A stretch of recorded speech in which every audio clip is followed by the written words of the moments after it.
গঙ্গার ধারে মিঠিকে নিয়ে এসে বসেছিলাম।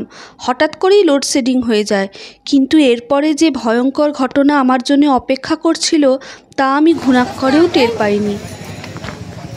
সাবধানে।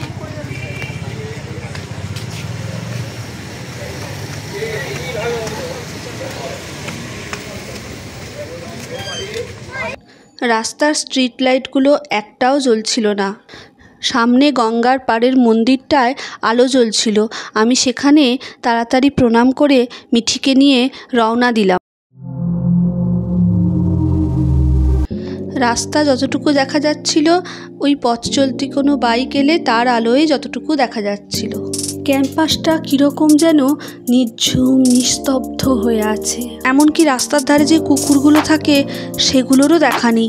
যেন চারিদিকের পরিবেশটা আমাকে গ্রাস করতে আসছে।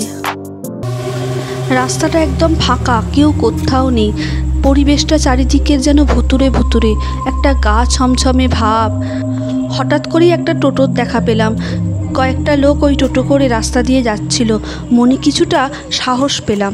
সেই সাহস যে পরক্রমেই বিভীষিকায় পরিণত হবে।